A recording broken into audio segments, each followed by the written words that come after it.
Welcome to our lecture on Gantt charts and timetables. I'm Sir JM of Noveleta National High School.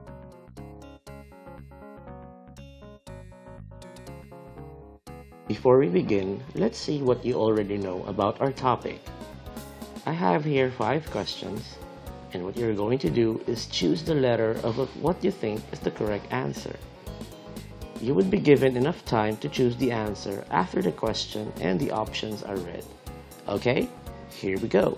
What is a production planning tool to plan and manage batch production? A. Venn diagram. B. Word web. C. Gantt chart. D. Flowchart.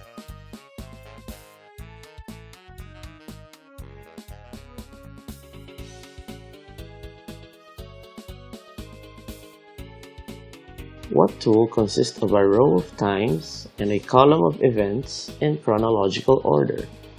Fishbone diagram, timetable, KWL chart, or a 5-element plot?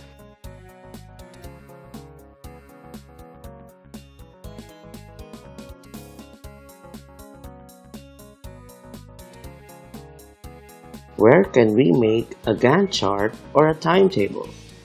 PowerPoint, piece of paper, Excel, or all of the above?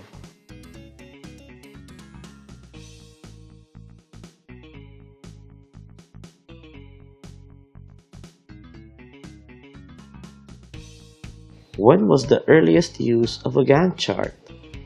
Production line, pre-war, World War I, post-war society, or research?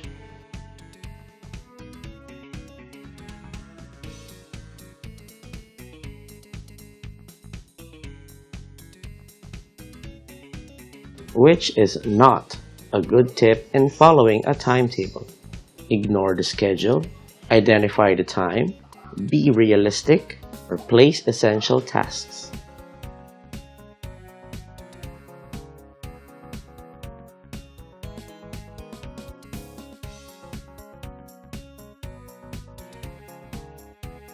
Very good. We will check your answers at the end of the lecture, so better keep your papers. Also, make sure to watch the whole video so we can get a good grasp of what we are trying to learn today. Henry Gantt proposed a way of charting production planning and batch control. It is a sort of a top-down view of how end items are linked to their components in a timely manner. As the man himself is quoted saying, "There are 2 sets of balances, one of what each workman should do and did do, the other of the amount of work to be done and is done." In other words, it is a clear path of what should be produced at the end of a certain period so that making a product is made as smoothly as possible. Here's an example of what a Gantt chart looks like. It shows a definite time with which a product should be done, oftentimes overlapping towards the next line of production. Tasks are specified and the time it may take to finish them. Sometimes, the tasks on a current given time is dependent on the completion of the task before it. So, if we look closely, the Gantt chart provides us this view where we can see how far along we are in a project and how much time we still have along with how much tasks we have left. Where can we use Gantt charts? Gantt charts are much utilized in production lines, like factories, where products in a quota are assembled in a timely manner by the laborers. It smoothly flows the workload of all the people involved, ensuring efficient use of resources. Other uses of a Gantt chart is through projects. Individual projects benefit from this organization of time and resources to a point where finishing a task could be rewarded if done properly. The labor of the people involved are posted clearly along with their tasks. This makes managing both a simple and easy task. And that's how Gantt charts work. Let's go to the next one. A timetable consists of a list of time and possible tasks, events, or actions that should be done inside that allotted time. It can also be a sequence of events in a specific order, often chronological. The time can either be short-term, like hours in a day or days in a week, to long-term, like months in a year. Here's an example of a timetable, or in much simpler terms, a schedule. A timetable conveys the hours of an operation or the perceived time a task, action, or an event that is needed for those things to be done. It specifies when a task is done and when can the next one happen. It is in the simplicity that the timetables thrive. It is easy to make and easy to look at and follow. Once a certain time has passed, the next activity on the list can immediately begin. What is the difference? There's not much of a difference between the two, except the amount of information they both show. A Gantt chart is much more heavy on the details, as opposed to a timetable. Both show how a task can be done in a time span specified.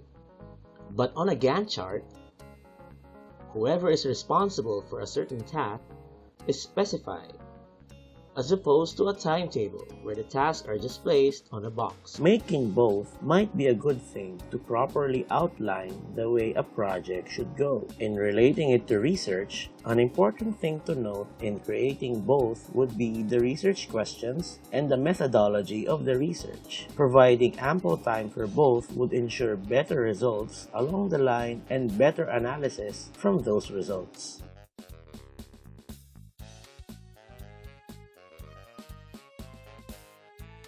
The best way to make a Gantt chart using an Excel would be to download a template. Online, there are a lot of resources that we can use to make our Gantt chart, especially in a program like Excel.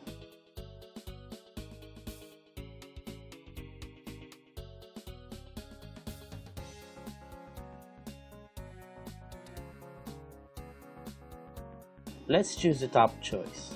As you can see, there's already a resource for doing a Gantt chart in Excel. You just have to click it. Here's a project planner. With a simple click of a button, you can now download a Gantt chart.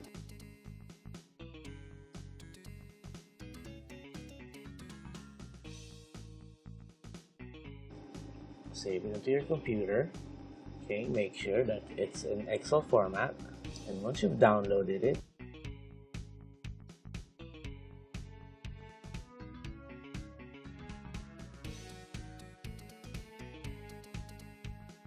open it up, and as you can see here, we can change a lot of different things, and can add name, add the activity, add the task that we can do. Okay,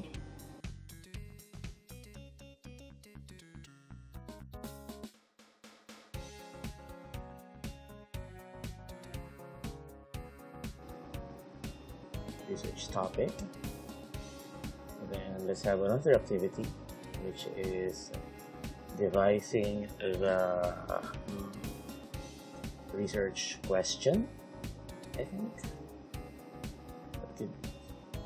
Alright, let's go with the research questions. You can also add a review of related literature. So here we have the column for the planned start. So this is the plan duration, where we can set up the periods of time that we want to use. We have the actual start date of whatever we plan to do and the actual duration. So from here on out, we can see we can actually plan our activity and use the numbers in the periods to indicate how long we plan for that activity to happen. And we have the actual start and the actual duration, with which we can properly look if we have followed the plan that we need. That's why we have the percentages of completion. As you can see, it can be indicated in the chart, and once we change these numbers, you can see the table automatically changes with it. So we can properly see whether we are achieving our goals in the time that we have allotted, and see the percentages.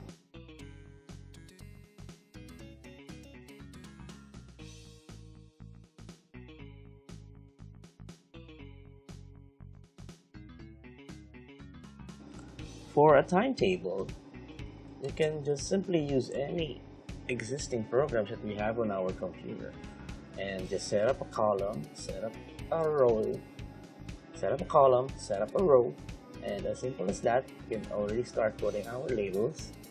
Like we would like time here, or for this one we have the actual dates that we want to use. Okay, and the beauty of using Excel, we can adjust the column size, the row size, to fit whatever we need to do it with.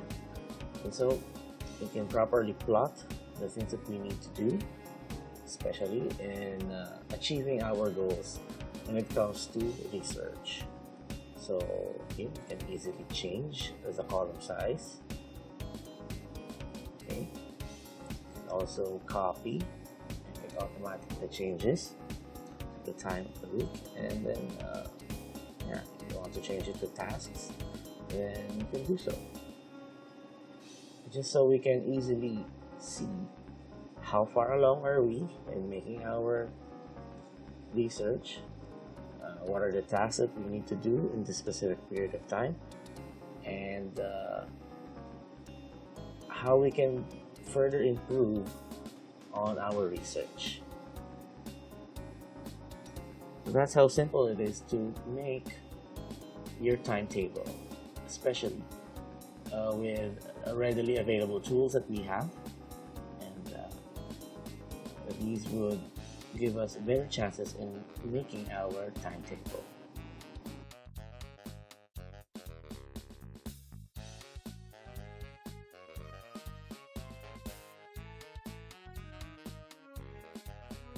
Once a Gantt chart or a timetable is made, following it is crucial towards finishing your research. Always identify the time you have. This would give you a definite resource to budget towards meeting your goals. Place emphasis on the essential tasks. Again, the research questions and the methodology to answer those questions should be given priority in the chunk of the time you have. Giving it importance would ensure better results and analysis towards a great study. Be realistic. Do not be as uptight as possible because it can compromise the results of the study. Place ample leeway on some of the parts of your project to ensure no burnout or cramming could occur. Add extra time on tasks. This is connected to the previous one. Providing ample time in and between tasks makes the people involved not so much stressed in creating this task. Our time is a valuable resource, and how we spend it would mean finishing the task on time or in time. Lastly, glance on your work often. This would remind you the tasks still needed and the time you still have to finish the task. Looking this up once in a while would ensure proper adherence on the task on hand and eventual completion of the project. Thank you for watching the lecture. Let's check your answers. 1 is C, Gantt chart. 2 is B, the timetable. 3 is D, all of the above. 4 is A, a production line before the war. 5 is also A, never ignore the schedule that you made. I hope you learned something about this topic. Making and following schedules are totally different from each other, and ensuring that both are done would bring success on whatever endeavor we decide to tackle. One small step at a time. That's it for this lecture. Thank you and God bless.